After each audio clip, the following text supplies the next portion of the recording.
Everyone, welcome to this educational channel education top 10।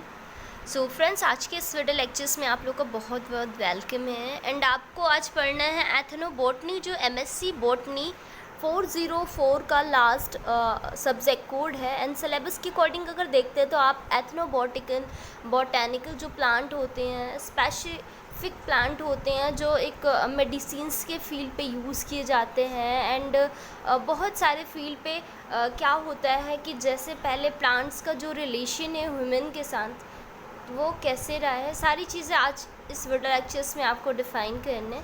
So video को इन तक देखें and बने रहें। तो चलिए देख लेते हैं। आज का जो लेक्चर रहेगा काफ़ी ज़्यादा इम्पॉर्टेंट रहेगा। एंड क्योंकि आपका ये लास्ट सेम है एमएससी बॉटनी का, सो आपको इस सब्जेक्ट कोड की प्रिपरेशन भी बेहतरीन तरीके से करनी होगी। एंड आपका एग्ज़ाम बहुत ही अच्छा जाए, मैं गॉड से यही विश करूँगी।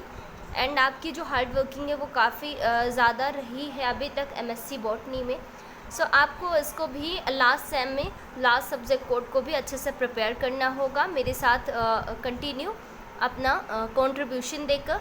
सो यहाँ पे देख लेते हैं कि एथनोबोटानिकल प्लांट का ह्यूमन बीइंग के साथ रिलेशन क्या है एंड कैसे ह्यूमन बीइंग इसको as a medicine, as a cosmetic products बहुत सारे फील्ड पे यूज़ कर सकता है, या फिर एग्रीकल्चर्स के फील्ड पे।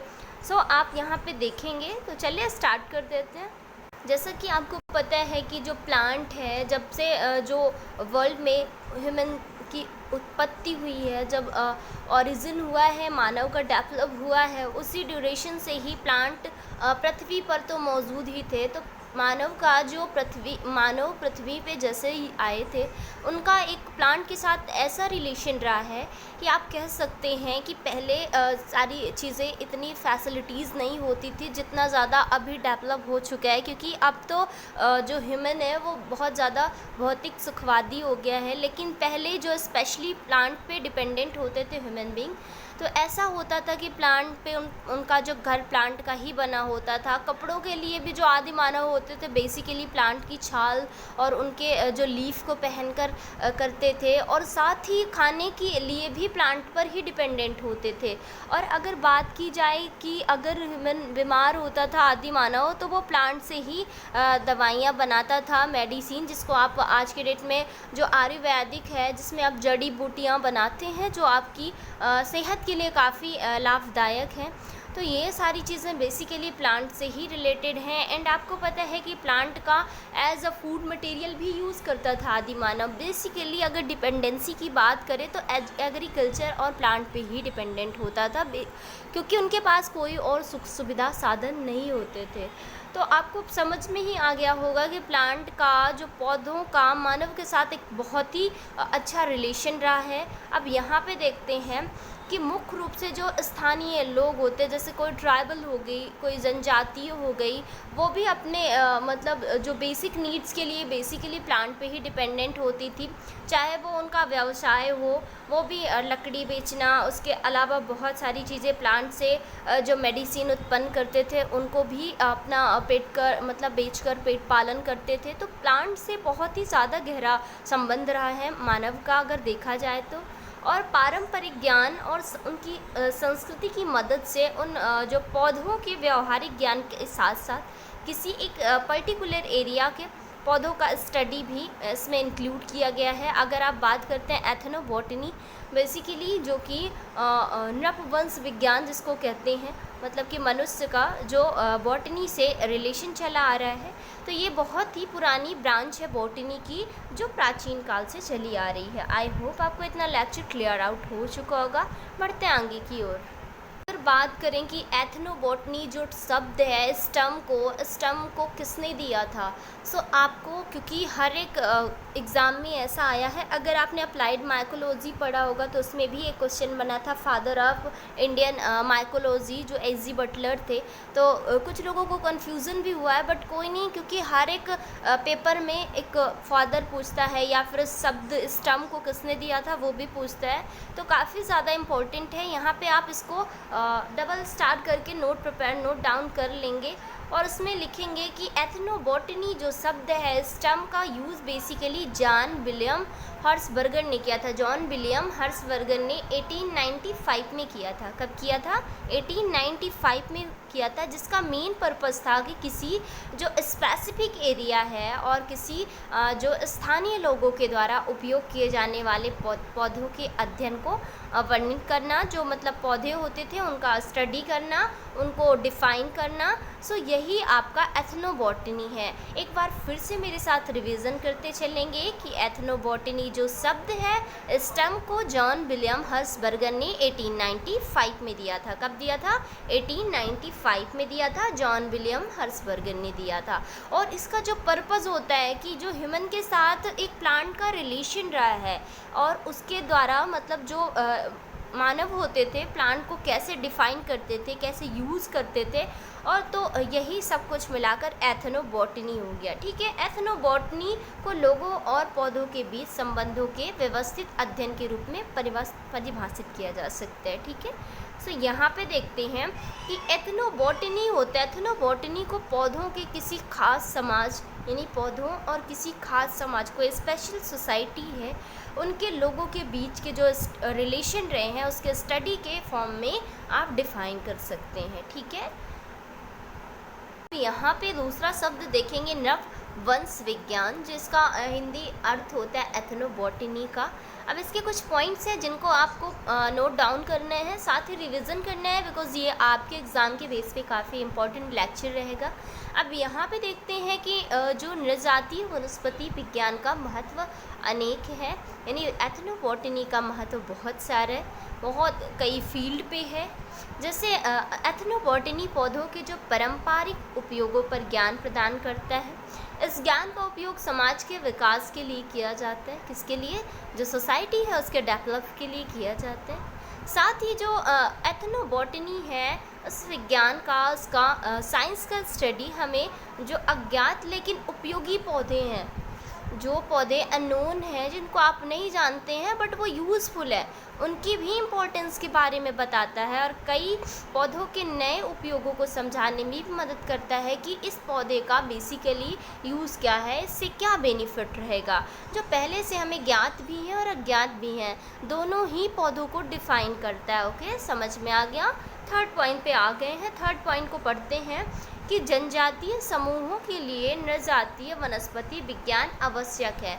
जो ट्राइबल ग्रुप होते थे, मतलब जनजातीय समूह होते थे, उनके लिए एथनोबॉटनी बहुत ही ज़्यादा इम्पोर्टेंट रहा है। इसमें जनजातीय लोग अपनी जो दैनिक आवश्यकताएं होती हैं, यानी कि जो उनकी दैनिक आवश्यकताएं होती हैं, डेली रूटीन वाली नीड्स होती हैं, और साथ ही प्राथमिक स्वास्थ्य देखभाल के लिए अधिकांशतः वन उत्पादों पर निर्भर होता था। जैसा कि मैंने आपको लेक्चर स्टार्ट होते ही बताया कि जो प्लांट होते हैं वो ह्यूमन कैसे, आदि मानव कैसे यूज़ करते आ रहा है as a medicine, as a food material, as a cosmetic product, तो बहुत सारे फील्ड पे यूज़ करते आ रहा है ह्यूमन।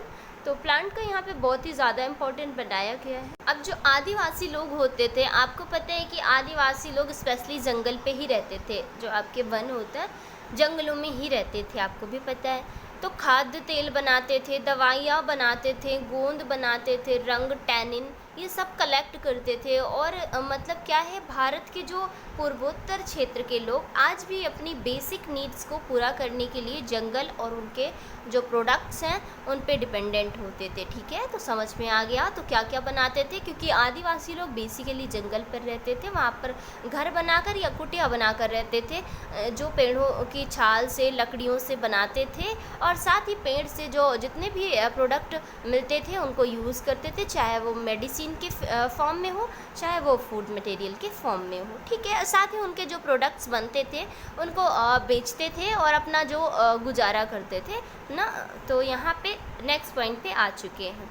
नेक्स्ट पॉइंट पे आपको पढ़ना है कि कई जो ट्राइब्यूट से कई जनजातियाँ झूम खेती करती हैं। अब झूम खेती आपको पता है कि पहले कोई ऐसा मतलब कोई ऐसे ज़मीन का काफ़ी बड़ी एरिया पे ऐसी ज़मीन होती थी, उसका एक पार्ट को ले लिया जाता था, साफ़ किया जाता था, उसमें कई फसलें उगाई जाती थी और बाद में फिर क्या करते थे, जब उसकी फर्टिलिटी जो सॉइल होती है, मतलब एक ही जगह कंटिन्यूअसली एक ही क्रॉप्स को अगर उगाते हैं, देन वहाँ की जो सॉइल फर्टिलिटी है वो बिल्कुल लॉस्ट हो जाती है, बिकॉज उसके सारे minerals and components plant observe कर लेते हैं। आपको भी पता है कि मैंने फर्स्ट सेम में पढ़ाया था कि प्लांट में जो ऑब्जर्वेशन की प्रोसेस होती है कैसे होती है। तो मैंने जाइलम एंड फ्लोएम के थ्रू बताया था कि कैसे जाइलम जो वाटर का ट्रांसपोर्टेशन करता है एंड प्लांट के वो पार्ट तक सप्लाई करता है, एंड देन फ्लोएम का जो वर्क होता है फूड ट्रांसपोर्टेशन का होता है। तो जितने भी सॉइल के अंदर न्यूट्रिएंट्स एलिमेंट्स होते हैं, जैसे आपने देखा होगा कि कैल्शियम हो गया, पोटेशियम हो गया, सोडियम हो गया, बहुत सारे ऐसे एलिमेंट्स हैं जो प्लांट सॉइल से ऑब्जर्व करके पूरे वूल पार्ट तक पहुंचाता है, ताकि प्लांट की ग्रोथ एंड डेवलपमेंट कंटिन्यूअसली बना रहे। सो अगर आप एक ही जगह पे कई प्लांट उगाते हैं तो वहाँ की सॉइल फर्टिलिटी लॉस्ट हो जाती है, एंड आपको फिर उस मिट्टी को क्या करना होता है, उस ज़मीन को छोड़ देना है, ठीक है, ताकि कुछ समय बाद फिर वही न्यूट्रिएंट्स वहाँ पे एलिमेंट्स आके कलेक्ट हो जाएं। तो यहाँ इसको झूम खेती कहते हैं, और झूम खेती जिसे स्थानीय रूप से मतलब झूम खेती के ही नाम से जाना जाता है। और जो मैंने बताया कि कोई एक पार्ट लिया जाता है ज़मीन का, उसको क्या करते हैं, साफ़ करते हैं, साथ ही उसमें कोई फसल उगाते हैं, ठीक है। तो अब ये क्या करते हैं कि ये जंगलों में ही हर जगह घूमते रहते थे। पहले क्या होता था कि एक ही पर्टिकुलर एरिया पे, क्योंकि उनको इतना आइडिया नहीं होता था कि कौन सी जो सॉयल है फर्टिल है, जब काफ़ी समय बाद लगाते लगाते क्रॉप्स वहाँ पे वो फसलें उगती नहीं थी, तो उनको एक्सपीरियंस हो जाता था कि अब यहाँ पे जगह छोड़ देनी चाहिए, अब इतना ज़्यादा मतलब यहाँ पे फर्टिल नहीं होगा। सो अब क्या करते थे कि वो उसको छोड़कर कहीं और जाके बस जाते थे। तो ट्राइब्यूट्स क्यों कहा गया, क्योंकि वो घुमंतू जाति होती थी, हर जगह घूमती रहती थी, ठीक है।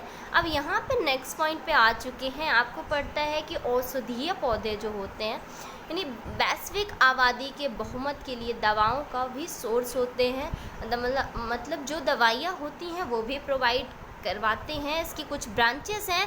अगर जो कोई भी प्लांट ऐसा पर्टिकुलर जो दवाई प्रदान करता है, आपकी मेडिसिन प्रोवाइड करवाता है, उसको मेडिको एथनोबोटनी कहा जाता है। क्या कहा जाता है? मेडिको एथनोबोटनी कहा जाता है। इससे हमें जो मेडिको बॉटनी है, एथनोबोटनी है, उसके इम्पोर्टेंस को भी रिप्रेजेंट करता है। ओके, आपने देखा कि पिछले कुछ जो दशक है उसके ड्यूरेशन पे जो एथनोबॉटनी है, उसके ज्ञान के कारण पौधों से कुनैन, आपको पता है कुनैन सिंकोना, जो आपकी मलेरिया जो नीम की छाल से बनता है, ठीक है। नीम का आप बोटेनिकल नेम बता सकते हैं क्या कमेंट सेक्शन पे, क्योंकि मैंने पिछले वीडियो लेक्चर्स में जितने भी कुछ बोटेनिकल नेम बताए हैं प्लांट्स की जो इम्पोर्टेंट रहे, जैसे आपका एलोवेरा हो गया, नीम हो गया, आंवला हो गया, तुलसी हो गई, जो कि अगर देखा जाए तो इनका बहुत ही ज़्यादा महत्व है, आयुर्वेदिक महत्व है।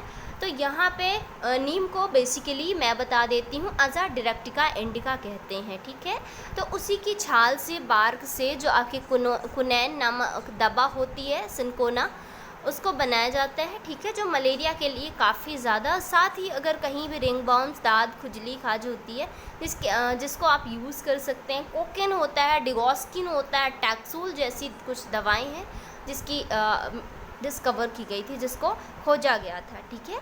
अब यहाँ पे पौधों और समाज के बीच जो एक रिलेशन रहा है, उसकी अंडरस्टैंडिंग के कारण हाल में ही आर्टिमिसिनिन, गॉसिपोल, हाइपरसिन आदि कुछ जैव सक्रिय जो यौगिक है, कंपोनेंट है, बायोएक्टिकल कंपोनेंट है, उनकी डिस्कवरी की गई है, उनकी खोज की गई है। ओके, नेक्स्ट पॉइंट पे बढ़ते हैं कि जो एथनोबॉटनी है, बायोडाइवर्सिटी और एक कल्चरल डाइवर्सिटी के साथ साथ कौन सी, जैव विविधता। जैव विविधता तो मैंने आपको सेकेंड सेम में समझाया था, आपको समझ में आया भी होगा। तो अगर आपको बायोडाइवर्सिटी आती है तो आप अच्छी तरह से इस पॉइंट को समझ सकते हैं कि जो इकोलॉजिकल एरिया पे, जो एक पर्टिकुलर एरिया होता है, वहाँ पे बायोडाइवर्सिटी देखने के लिए मिलती है, क्योंकि एक ही पर्टिकुलर एरिया पे बहुत सारे ऐसे जीव जंतु, चाहे वो प्लांट हो, एनिमल्स हो या फिर ह्यूमन बींग हो, उनका एक रिलेशन होता है जो एक कंटिन्यूअस साइकिल चलता रहता है, और यही जैव विविधता कहलाती है जो जीवों में भिन्न भिन्न होती है। और वहाँ पे जब कंटिन्यूअस जो जातियाँ होती हैं एक दूसरे के साथ एक दूसरे पर डिपेंडेंट होती हैं, ठीक है। और यहाँ पे जो कल्चरल विविधता के साथ साथ पौधों और मनुष्यों के जो पारस्परिक प्रभाव हैं, उनके संबंध को स्थापित करने के लिए आपको अवेयर करता है, साथ ही आपको प्रोत्साहित करता है। नेक्स्ट पॉइंट पे आ चुके हैं, एथनोबॉटनी का इम्पोर्टेंस जानना है, जिसमें इम्पोर्टेंस ऑफ एथनोबॉटनी है। कुछ पॉइंट्स हैं, इनको भी कवर आउट करना है क्योंकि आपको एग्ज़ाम में पूछा जा सकता है। सो उस पेज पे आपकी प्रिपरेशन फुली एंड फाइनली होनी चाहिए, बिकॉज आपके लिए ये इम्पॉर्टेंट है। सो ये सारे पॉइंट्स मैं इंक्लूड कर रही हूँ आज के इस वीडियो लेक्चर्स में, और साथ ही आपको नोट प्रिपेयर करने चलना है और उन फ्रेंड्स तक वीडियो को शेयर करना है जिसको नीड है बेसिकली। सो यहाँ पे फर्स्ट पॉइंट पे पौधों के जो सोर्स हैं, पौधों से प्राप्त संसाधन हैं, हमेशा ही मनुष्य की जो प्राथमिक आवश्यकताएं यानी फर्स्ट नीड, स्वास्थ्य सेवा सहित को पूरा करते आए हैं। यानी फर्स्ट नीड क्या होती है, प्लांट पे डिपेंडेंट होते हैं जो मेडिसिन्स होती हैं, और उनके बारे में, पौधों के बारे में स्वदेशी ज्ञान को उनके आंतरिक मूल के कारण दुनिया भर में मान्यता प्राप्त है। साथ ही आधुनिकता दवा विकास के क्षेत्र में भी है, ठीक है। तो प्लांट का बहुत ही ज़्यादा महत्व है और ह्यूमन के साथ एक बहुत ही अच्छा रिलेशन है। जो इंडिया के कई ऐसे पार्ट हैं, ऐसे भाग हैं जिसमें जो स्थानीय जाति है उनके लोगों के द्वारा, विशेष रूप से हिमालयी क्षेत्र में, आपने भी सुना होगा कि जब जो लक्ष्मण जी थे उनको बाण लगी थी, घायल हो गए थे, तो हनुमान जी जड़ी बूटी लेके आए थे, तो हिमालयी क्षेत्र से ही लेके आए थे। आपने एक प्रोवर्ब्स भी सुनी हो गई रामायण की पंक्तियों में कि लाए सजीवन लखन जी आए, श्री रघुवीर हरसि उर लाए। तो आपको पता है कि जो हनुमान जी ने सजीवनी बूटी लाई थी, हिमालयी क्षेत्र से ही लाई थी, जिसका यूज़ मेडिसिन के लिए लक्ष्मण जी को दिया गया था। साथ ही पौधों का जो उपयोग है हर्बल दवाएं उसके रूप में भी किया जाता है। तो बहुत सारे फील्ड हैं। अब यहाँ पे देखते हैं कि भारत और दुनिया भर में चिकित्सा की सभी पारंपरिक प्रणालियाँ की जड़ें और उद्गम भारतीय चिकित्सा में हैं, और यहाँ पे जो रिसर्च की हेल्प है, अनुसंधान सहायता है, शैक्षिक अवसरों और जनजातीय लोगों की बोलियों को समझने की कमी के कारण भारत अभी भी एथनोबॉटनी के महत्व को पूरी तरह से समझ नहीं पा रहा है। क्योंकि पहले के लोग जो होते थे, आपको पता है कि प्लांट पे डिपेंडेंट होते थे, और प्लांट पे जब डिपेंडेंट होते थे तो बेसिकली उनका, अगर कोई इंसान किसी को बहुत डीपली जानता होगा देन उसका यूज़ भी जानता होगा एंड उसकी सारी चीज़ें भी पता होगी। ऐसे ही ह्यूमन को पता होती थी कि इस प्लांट की जो मेडिसिन्स हैं उनको कैसे यूज़ कर सकते हैं, इनका आइडेंटिफाई कैसे कर सकते हैं, ठीक है। इसके साथ अगर आप देखते हैं जो एथनोबॉटनी है उसका स्टडी प्रशासकों और वैज्ञानिकों को जनजातीय क्षेत्रों के आर्थिक विकास और वृद्धि के लिए कार्य योजना तैयार करने हेतु एक इंफॉर्मेशन देने में हेल्प करता था, ठीक है। तो ये बहुत ही ज़्यादा इम्पोर्टेंट है, तो आपको इनको नोट डाउन करना है, साथ ही रिवीजन करना है ताकि सारी चीज़ें आपको क्लियर आउट हो चुके। अब एनवायरनमेंट प्रोटेक्शन में जो एथनोबॉटनी का इम्पोर्टेंट है वो क्या है, इसको भी समझने की ट्राई करते हैं। तो जो एथनोबॉटनी है, जो नेचुरल रिसोर्स को समझाने में महत्वपूर्ण भूमिका निभाता है, जो कृषि वानिकी के लिए कच्चा माल प्रोवाइड करवाते हैं, जो आपकी एग्रीकल्चर है वहाँ पे कृषि वानिकी एंड उसके लिए कच्चा माल प्रोवाइड करवाते हैं। फिर इसके बाद कुछ और पॉइंट्स हैं, कुछ फसलों की जो खेती होती है, कुछ फसलों की खेती पीढ़ियों से की जाती है और इसलिए वे स्थानीय परिस्थितियों के अनुकूल एक विशिष्ट आनुवांशिकी स्टॉक का प्रतिनिधित्व करती हैं, और इसका उदाहरण एक मेघानिया वेस्टिटा है जो खासी और जैंतिया पहाड़ियों की एक कंद फसल है, ठीक है। ये अलग अलग फसलें हैं। साथ ही भारत में प्रकृति पूजा की जो परंपराएं हैं उसमें विभिन्न पौधों को इंक्लूड किया गया है, और जंगल के कुछ क्षेत्रों में पवित्र उपवन हैं। जैसे आप अगर देखते हैं कि जो पवित्र पौधे होली प्लांट होते हैं, जैसे कि आपका बरगद हो गया, उसकी भी पूजा की जाती है, इसके साथ ही तुलसी हो गया। ठीक है, तो बहुत सारे ऐसे प्लांट हैं। पीपल हो गया, पीपल के वृक्ष को भी भगवान विष्णु के स्वरूप में पूजा जाता है। तो बहुत सारे ऐसे प्लांट हैं जिनका एकदम ट्रेडिशनल महत्व है। जंगल के कुछ क्षेत्रों में पवित्र उपवन कहा जाता है, और साथ ही जो एनवायरनमेंट प्रोटेक्शन में अपनी महत्वपूर्ण भूमिका निभाते हैं। मेघालय और सिक्किम के कई क्षेत्रों में आप देखते हैं पवित्र उपवन देखे जा सकते हैं।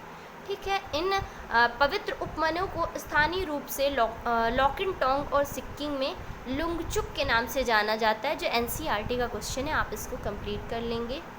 फिर से मैं यहाँ पे थोड़ा सा डबल स्टार लगा के आपको बता देना है, इसको नोट डाउन कर लेना है कि स्थानीय रूप से जो लॉकिनटोंग है और सिक्किम में स्थानीय लोग लुंगचुक के नाम से जाना जाता है, जो पवित्र उपवन होते थे। ठीक है, लास्ट पॉइंट में आपको कंक्लूज़न पढ़ना है, जो कि बहुत ही इम्पोर्टेंट है। हर एक चीज़ को पढ़ने के बाद अगर उसका निष्कर्ष नहीं निकालते हैं आप, तो वो चीज़ें आपके लिए बन नहीं पाती हैं। यहाँ पे जो एथनोबॉटनी है, प्लांट और विभिन्न जो सोसाइटीज़ हैं उसके लोगों के बीच जो स्टडी है, उनका मतलब उनका रिलेशन है, उसको स्टडी करता है। साथ ही कई आदिवासी समूहों के लिए एक महत्वपूर्ण संबंध है। किसके लिए? कई जो आदिवासी ग्रुप है, ट्राइबल ग्रुप, उनके लिए एक महत्वपूर्ण रिलेशन रहा है प्लांट का। वन उत्पाद, जो भी वन के प्रोडक्ट हैं, वन से प्राप्त, जैसे रेशम, कीट, ये सब कुछ बेसिकली वन पे ही पाए जाते हैं, पौधों से ही मिलते हैं। रेशम के कीड़े से मिलता है, चाहे वो कपड़े उद्योग के लिए, वस्त्र उद्योग के लिए हो, या फिर मेडिकल के फील्ड पे हो। तो आपको मैंने स्टार्टिंग से बताया कि प्लांट का हर एक फील्ड पे यूज़ होता है। आदिवासी लोग उनके दैनिक जीवन के लिए आवश्यक सामग्री प्रदान करते हैं। उनकी शारीरिक और स्वास्थ्य संबंधी जो फर्स्ट नीड होती है, उसको भी शामिल किया गया है। और भारत और दुनिया भर में क्या होता है कि पारंपरिक चिकित्सा की जो पद्धतियां हैं, जिसको एथनोमेडिसिन से उत्पन्न हुई हैं। ठीक है, एथनोमेडिसिन्स मीन्स की पौधों से जो प्राप्त मेडिसिन्स होती हैं, उनसे ही पारंपरिक चिकित्सा की पद्धतियाँ शुरुआत उसी से हुई है। ठीक है, क्योंकि पहले के लोग जो मेडिसिन होती थी, केमिकल मेडिसिन्स जो बनाई जाती थी लैबोरेटरी के अंदर, उसका इतना यूज़ नहीं होता था, और ना ही इतना लोगों के पास जो नॉलेज डेवलप था, तो वो सारी चीज़ें नहीं होती थी। पौधों की पत्तियों पे जो लेप बनाते थे और उसको ही यूज़ करते थे शल्य चिकित्सा में, और बहुत सारी ऐसी जो पहले से चिकित्साएं चली आ रही हैं, तो उनमें आपको देखते हैं कि प्लांट पे ही जो दवाइयाँ मिलती हैं उस पे ही यूज़ करते थे उसको ही। सो यहाँ पे पौधों और जो सोसाइटी के बीच का रिलेशन है, और साथ ही दवा की खोज और पर्यावरण का जो संरक्षण है, विभिन्न क्षेत्रों से संबंधित आपको जानकारी मिलती है एथनोबॉटनी में। अगर आपसे बहुत ही लोकल लैंग्वेज पे बहुत ही सिंपल तरीके से कोई डिफिनीशन पूछता है, देन आपको क्या बताना है? दूसरे भी तरीके से आपको डिफ़ाइन करने हैं, बहुत ही सिंपल वे में बताना है कि बॉटनी की ऐसी ब्रांच, कैसी ब्रांच? बॉटनी की ऐसी ब्रांच जो पौधों के स्टडी से रिलेटेड है, पौधों के अध्ययन से संबंधित है। इससे संबंधित है, पौधों के अध्ययन से संबंधित है, यही आपका एथनोबॉटनी कहलाता है। बॉटनी शब्द एक विशेषण है जो बॉटनिक से लिया गया है, और जो ग्रीक शब्द बॉटन से लिया गया है। बॉटनी का स्टडी करने वाले को बॉटनिस्ट कहते हैं। ठीक है, ये बहुत ही बेसिक नॉलेज है एंड आपको पता होना चाहिए, because you are botany student. And यहाँ पे पढ़ेंगे कि वनस्पति विज्ञान की दुनिया में सबसे जो पुराने और प्राकृतिक विज्ञानों में से एक है। शुरू में वनस्पति विज्ञान में वनस्पतिक पौधों के साथ साथ जो आपका एल्गी होता था, लाइकेन होते थे, फर्न होते थे, साथ ही आपका फंगजाई होता था, काई होता था, सभी पौधे जीव शामिल होते थे।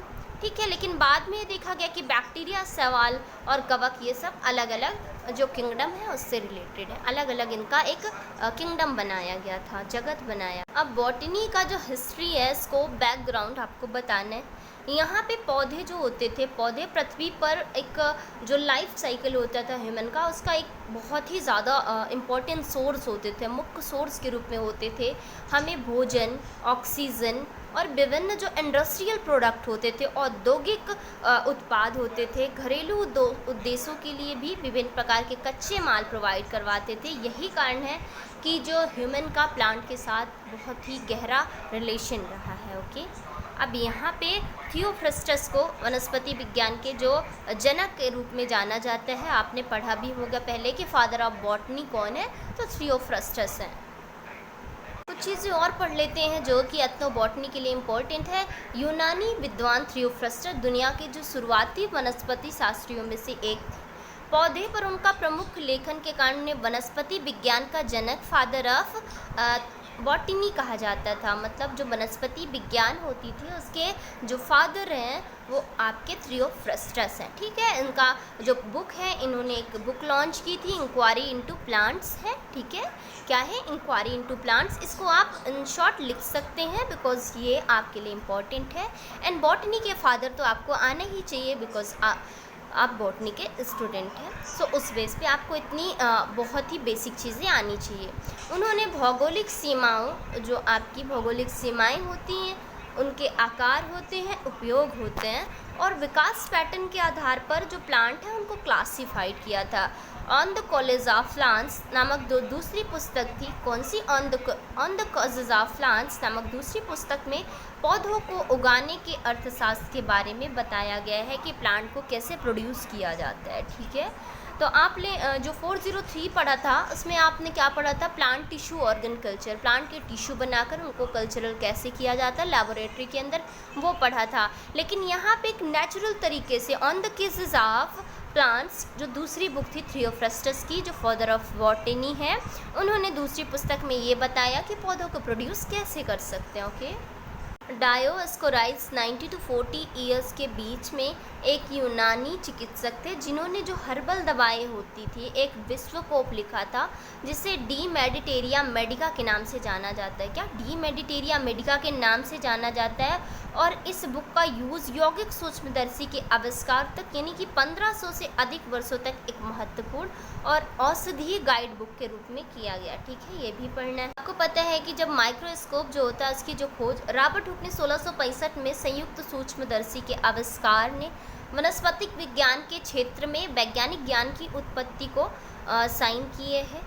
साथ ही पौधों की जो शारीरिक रचना होती है, शरीर विज्ञान के अध्ययन में मदद की और क्लोरोफिल की खोज ने प्रकाश संश्लेषण की प्रक्रिया को समझने में मदद की। छोटे छोटे पॉइंट्स हैं, इनको भी नोट डाउन कर लेना है बिकॉज कभी आप अगर कॉम्पिटिटिव एग्ज़ाम देते हैं देन आपके लिए काफ़ी हेल्पफुल क्वेश्चन है। वन लाइनर क्वेश्चन के थ्रू इनको देख लेना है। क्लोरोफिल की खोज ने प्रकाश संश्लेषण की प्रक्रिया को समझने में मदद की क्योंकि प्रकाश संश्लेषण की प्रोसेस बेसिकली प्रकाश की प्रेजेंस में होती है जब लाइट प्रेजेंट होता है। एंड देन प्लांट के लिए जो केमिकल रिएक्शन होती है उसके थ्रू प्लांट जब उनके पत्तियों में क्लोरोफिल पल्महनिम होता है तो केमिकल रिएक्शन के थ्रू प्लांट की पत्तियां, प्लांट की लीफ प्लांट के लिए फूड का प्रोडक्शन करती हैं।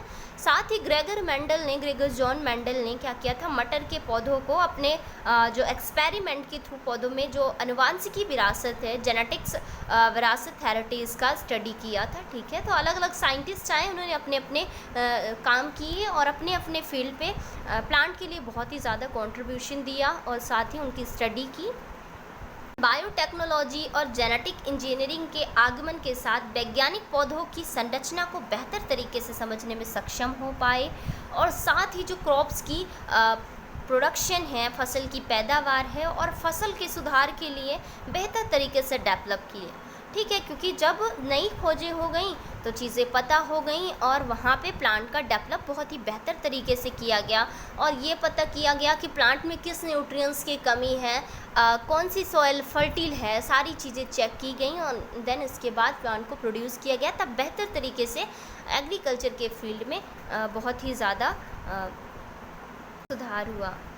सो फ्रेंड्स, आज के वीडियो लेक्चर्स के लिए इतना ही बिकॉज आपका video lecture almost 30 minutes half an hours का कंप्लीट हो चुका है और मैं अगर आपको नेक्स्ट वीडियो लेक्चर्स को नीड हो, नेक्स्ट वीडियो लेक्चर्स की नीड हो देन आप टेलीग्राम पे मुझे बता सकते हैं और जितनी भी एमएससी बॉटनी वाले फ्रेंड्स हैं वो टेलीग्राम ग्रुप में मुझे डीएम करके बता सकती हैं। अगर कोई डाउट होता है मैं डाउट सेशन ज़रूर देखूंगी एंड इसके अलावा आपको वीडियो को शेयर करना उन फ्रेंड्स तक जिसको नीड है बेसिकली। सो अगर वीडियो लेक्चर पसंद आता है तो लाइक ज़रूर करें एंड एक बार मेरे चैनल को सब्सक्राइब कर लें और साथ ही अगर नेक्स्ट वीडियो लेक्चर या फिर कोई यूनिट्स वाइज आपको वीडियो चाहिए देन आप मुझे बता सकती हैं, मैं उस बेस पे वीडियो लेक्चर आपको प्रोवाइड करवा दूँगी, ठीक है।